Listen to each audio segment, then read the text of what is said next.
Got it. All right. Good morning, everyone. Kiddos, go have fun upstairs.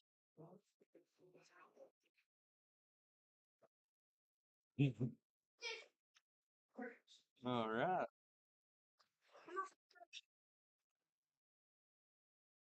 So, I titled this sermon this morning, uh, When God Shows Up in the Middle. How many times have we been right in the middle of something and it feels like God might not be there? Feel like you're struggling, you're having a hard time, and you're right in the middle of something that you're struggling with, and maybe it's this time of season. Maybe it's the holiday season that you struggle with. Maybe you're missing some friends, missing some family, having a hard time with it. That happens. It does.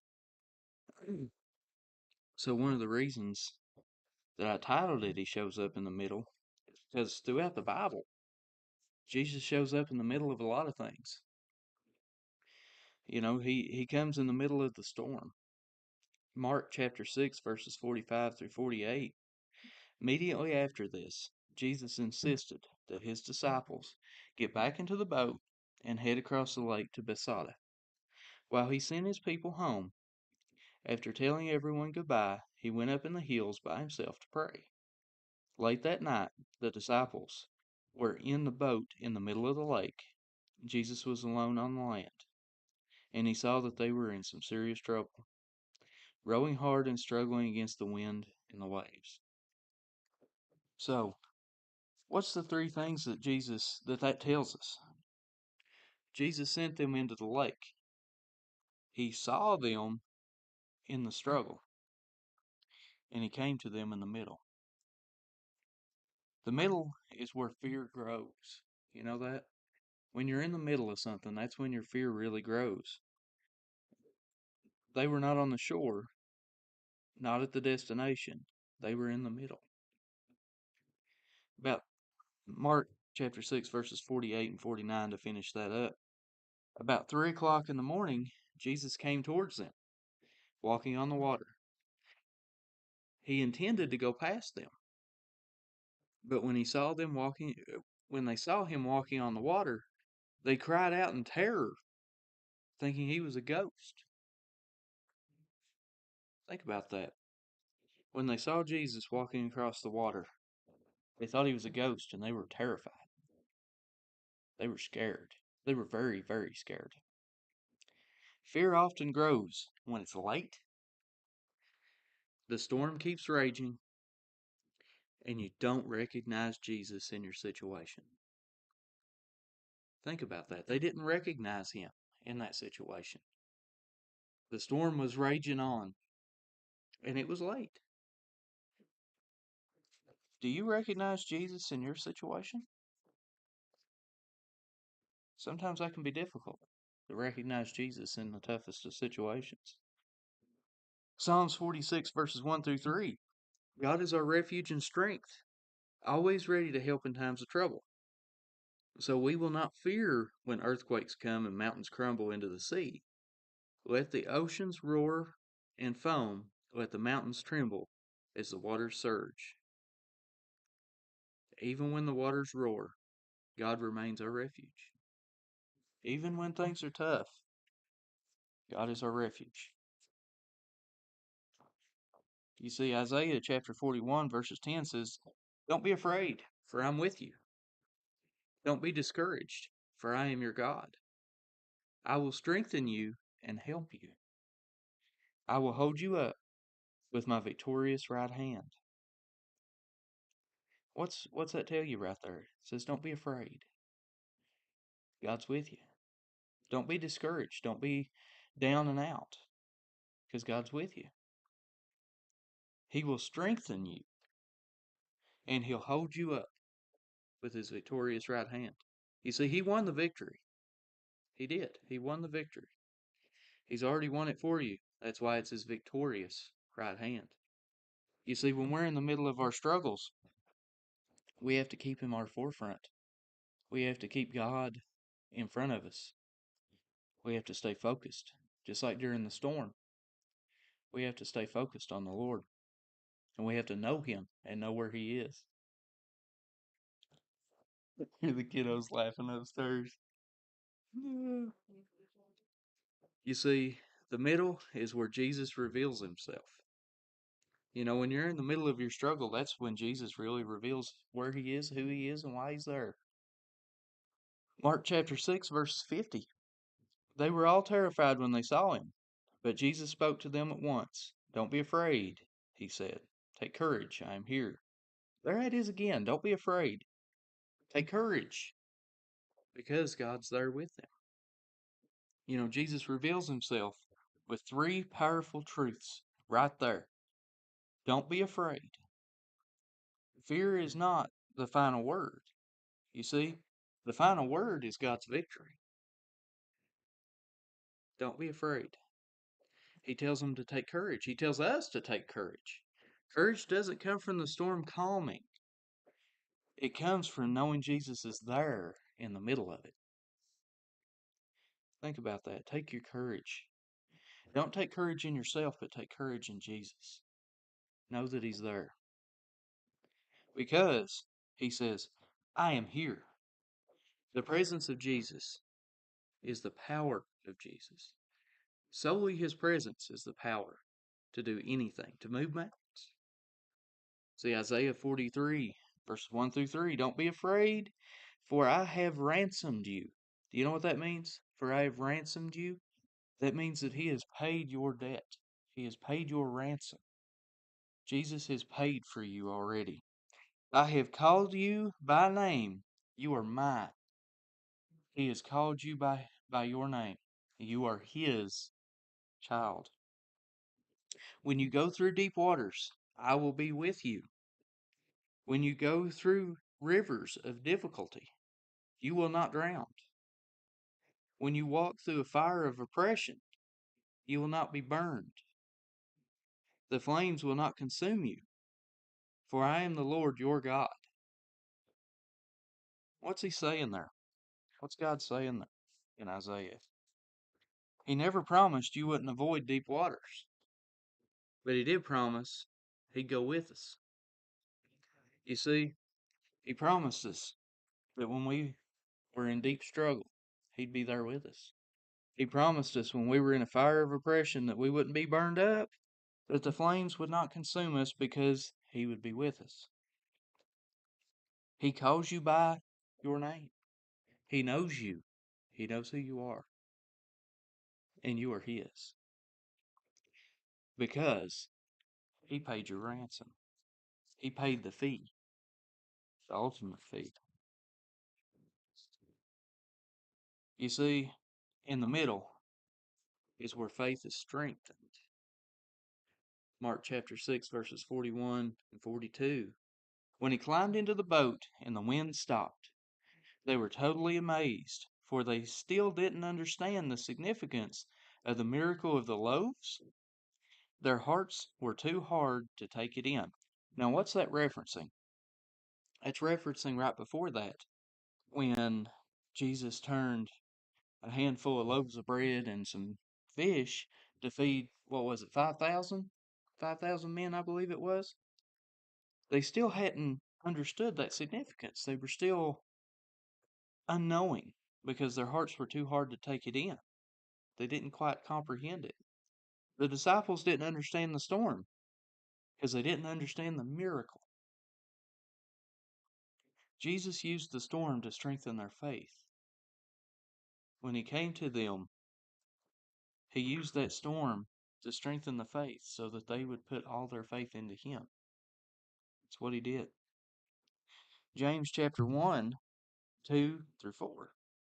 Dear brothers and sisters, when troubles of any kind come your way, consider it an opportunity for great joy. For you know that when your faith is tested, your endurance has a chance to grow. So let it grow. What's he saying there? What's he saying? When you go through times of troubles, you've got to have joy in those struggles because your faith will grow. It will. Your faith is going to grow when you point towards him. Because when you're in a time of struggle and you're looking for an out, you're looking for a solution,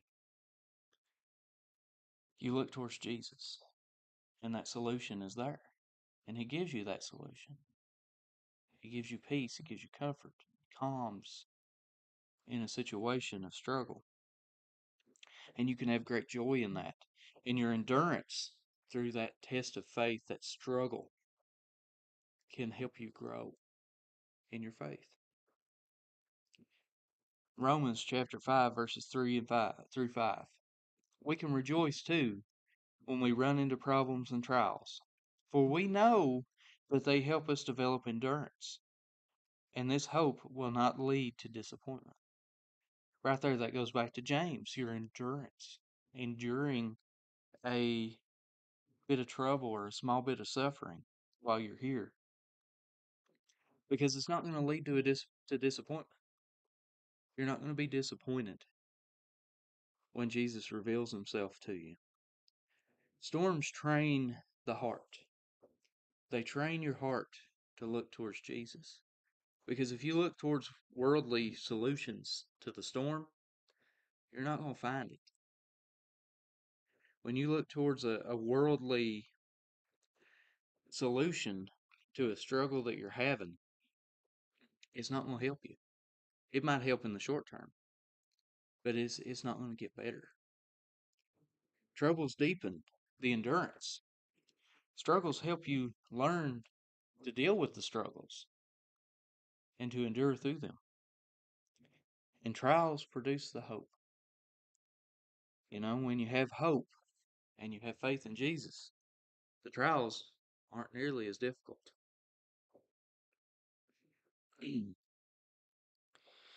So, how does Jesus show up in the middle?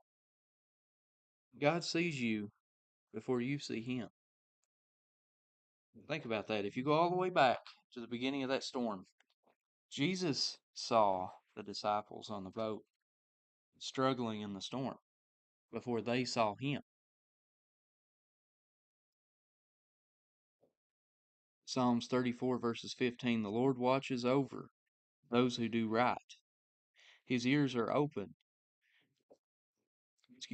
His ears are open to their cries for help. You see, again, Jesus saw the storm and the struggle that they were having on that boat in the middle of that lake or ocean, and He went to them. And at first they were afraid, but they come around and they had faith in Him. And the Lord watches over those who do right. Do you do right in this world? What's He telling us to do? He's telling us to do right by other people. He's telling us to do right by God. What's God telling you to do today? What's He telling you? Sometimes you got to sit back a little bit and listen. You know, His ears are open to their cries for help. His ears are open for your cries of help in your struggles. Don't don't mistake delay for an absence. You see, sometimes we mistake a delay in Christ's comfort or in our struggle for Him being absent. He's not absent. 2 Peter 3, verses 9. The Lord isn't really being slow. No, He is being patient. The Lord's being patient. He's watching you in that struggle and watching you grow in your faith and come towards Him. He's not absent. He's there. He's with you. He's watching you. And He's being patient with you. Invite Jesus into the middle of your storm. Do you do that when you're struggling? Do you invite Jesus into the middle of your storm? See, Philippians chapter 4, verses 6 and 7. Don't worry about anything. Instead, pray about everything. Then you will experience God's peace, which exceeds anything we can understand. Right there. Don't worry about anything. Instead, pray about everything. That's really powerful.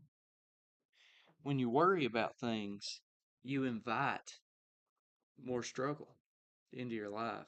The more you worry about it, the more that you're inviting in. You see, instead, we need to pray about it. We need to put that struggle, that worry, that frustration, we need to put that towards God. We need to give it to Him. You see, because He's already took it. He's already took the struggle. He's already took the sacrifice. He's already took the lies, the deception, everything that we deal with on a daily basis. He's already took that. He took that on the cross. He's already took it. All you got to do is say, God, take care of it. Give it away. Pray about it. That's how you do it. You give it away. You pray about it. Then you will experience God's peace because you don't have to worry about those things anymore. He will give you the peace. He gives you peace, which exceeds anything we can understand. Think about that. We can't understand God's peace. We can't understand what He went through on the cross. We can allude to it. We can think about it. We can see what He dealt with. But see, we don't know everyone's sin. We don't know everyone's struggle. He took all of our struggles, everything. That's why we can't understand His peace. Because even though He went through all of that, He still gives us peace and He still gives us strength. You know, Jesus didn't meet them on the shore. He met them in the storm. And He meets us the same way. He does. You see, on the shore, there was peace, there was comfort. They didn't have to worry about the water. They were standing there on the sand. They had food. They had drinking water. They had everything they needed on the shore. But when they got on the boat and they pushed forward as God told them, they ran into a storm. They did. That's where our storm is. When we push forward and we move forward in God's Word, we're going to come into storms. We're going to come into struggles. We're going to come into moments where we don't know what to do or how to do it. And that's where He meets us. He's there. He's waiting. He stands at your door and He knocks. He's right there. You just got to let Him in. Give Him that struggle. Give Him the struggle. Give Him the the things that you're dealing with. Because, like it said in Mark chapter 6, verses 50, it says, take courage, I am here. That's what He says. He says, take courage, I'm here. He's there for you. He's there for you, always. So take courage in that. Know that Christ is with you. And know that when you turn these things over to Him, you're going to receive peace and comfort. It might take a while, so don't forget that. His patience, it's not absence. He's still there with you, always. So, like I said, He stands at your door and He knocks. If you haven't let Him into your heart today, come forward and do so. And if you have, and you feel like that you're struggling, and you feel like that you don't have that strong connection with the Lord, come up and rededicate yourself. Come on up and rededicate yourself. Billy Ray, as we stand and sing, what we got?